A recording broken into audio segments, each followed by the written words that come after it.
আসসালামু আলাইকুম। আশা করছি আপনারা সকলে ভালো আছেন।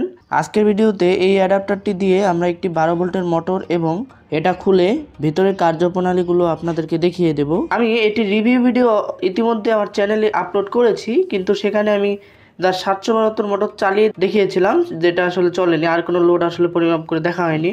তো আজকে আমরা 12 ভোল্টের এই মোটরটি চালাবো এই অ্যাডাপ্টারটির সাহায্যে, আর দ্বিতীয় পার্টে আমরা এটি খুলবো। তো চলুন তাহলে আমরা আজকের ভিডিওটি শুরু করি।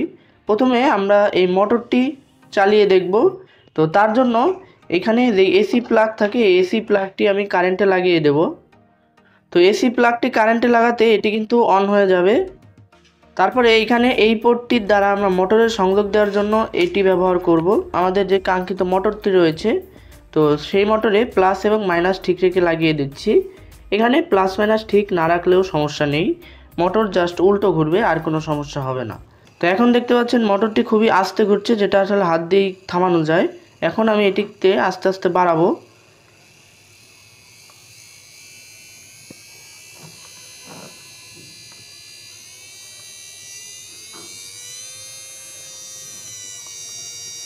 তো এটি কিন্তু 12 ভোল্টের মোটর। তো 12 ভোল্ট অনুযায়ী পাওয়ার কিন্তু ঠিকঠাকই রয়েছে। তো তারপরে আমরা আরও বেশি ভোল্ট দিব।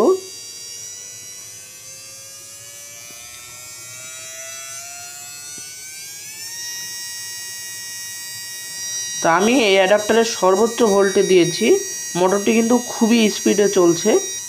তো এই অ্যাডাপ্টারটিতে যেহেতু আমরা 772 চালাতে পারিনি, তাই এটি আপনাদের চালিয়ে দেখালাম। এটি কিন্তু আসলে খুবই ভালো কাজ করে, এবং এটা দিয়ে কিন্তু আমি ড্রিলিং কাটিং সহ আরও অনেক কাজ করেছি। ড্রিলিং কাটিং করেছি এই যে এইভাবে লাগিয়ে। তো এই ড্রিল বিট এবং ড্রিল কাটার সম্পর্কে বিস্তারিত ভিডিও কিন্তু আমার চ্যানেলে ইতিমধ্যে আপলোড করা আছে।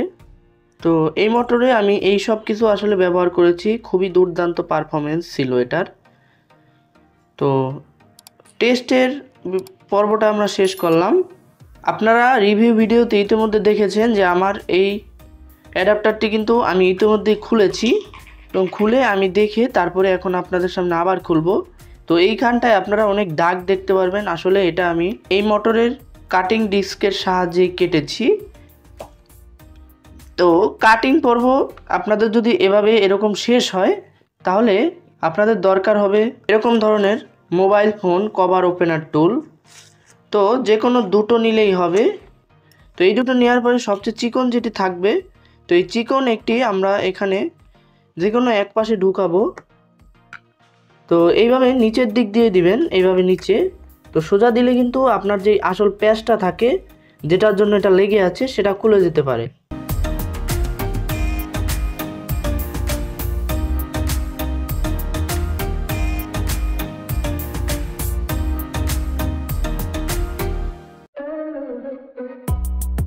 তো দেখতে পারলেন আমরা কিন্তু খুবই সহজে এটি খুলে ফেললাম। ও তার আগে আপনারা এই ভেরিয়েবল রেজিস্টারের ক্যাপটি খুলে রাখবেন, আমার এটি খেয়াল নেই। এবং খুলে শুরুতেই আমাদের সামনে এই সার্কিট বোর্ডটি পড়লো, এবং এখানে যে আমরা ভোল্টেজ, অর্থাৎ ভোল্টেজটি শো করে আমাদের, সেই বোর্ডটিও এখানে দেখতে পেলাম। আর এই যে হচ্ছে অ্যাডাপ্টারটির মূল সার্কিট ডায়াগ্রাম, সেটা আপনারা দেখতে পাচ্ছেন। আর এখানে অবশ্যই একটু সাবধানে খুলবেন, কারণ এখানে ক্যাপাসিটর, ডায়োড বা এগুলো কিছু ক্ষতি হয়ে যেতে পারে।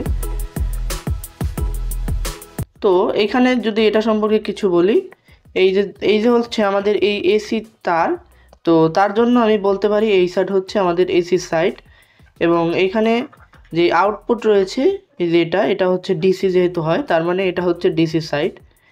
এবং এখানে কিন্তু ট্রান্সফরমার, এখানে অপ্টোকাপলার রয়েছে, যা মূলত দুই সাইডের মধ্যে সংযোগ স্থাপন করে। আর এইখানে যেই সাধারণ নিয়মগুলো রয়েছে এসএমপিএস এর, সেই সাধারণ নিয়মে এগুলো বিল্ড করা আছে। এখানে জাস্ট এই ভেরিয়েবল রেজিস্টরটিকে বানানো হয়েছে আলাদাভাবে। তো এটা কিন্তু মূলত 24 ভোল্টের। আর এই ভেরিয়েবল রেজিস্টর মানে পটেনশিওমিটার দ্বারা আমরা আলাদা আলাদা ভোল্টেজ আরও ভালোভাবে পাই। এবং এই যে ক্যাপাসিটরগুলো রয়েছে, সেগুলো কিন্তু ফিল্টারিংয়ে খুবই ভালো কাজ করে।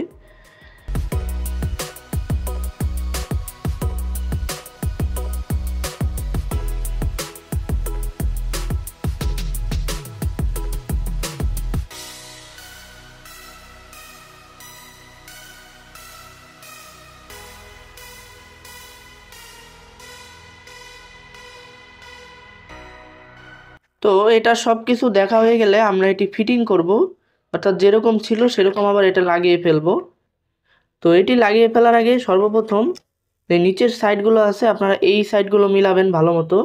এই সাইডগুলো মিলিয়ে এখানে ঢুকাবেন।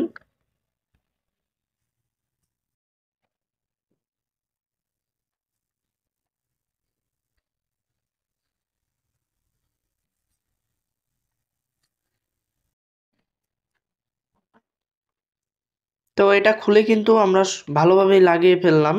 ক্যাপটা থাকে সেটা কিভাবে লাগাবেন আমি বলে দিচ্ছি। এটা সর্বনিম্ন করবেন। তো সর্বনিম্ন করে এই ক্যাপের যেই সাদা বর্ডারটা রয়েছে সেই সাদা বর্ডারটা সর্বনিম্নতে লাগিয়ে দেবেন। তাহলেই মোটামুটি এটি রানিং হয়ে যাবে। এই যে আপনারা দেখতে পাচ্ছেন এটা একটু ওদিকে যাবেই, এরকমই সিস্টেম করা। এটা সম্পর্কে আর কোনো প্রশ্ন থাকলে অবশ্যই আমাকে কমেন্ট বক্সে কমেন্ট করে জানাবেন। আমি কমেন্টের রিপ্লাই দেওয়ার সর্বোচ্চ চেষ্টা করব। তো দেখা হচ্ছে পরবর্তী ভিডিওতে। সকলে ভালো থাকবেন, সুস্থ থাকবেন। আল্লাহ হাফেজ।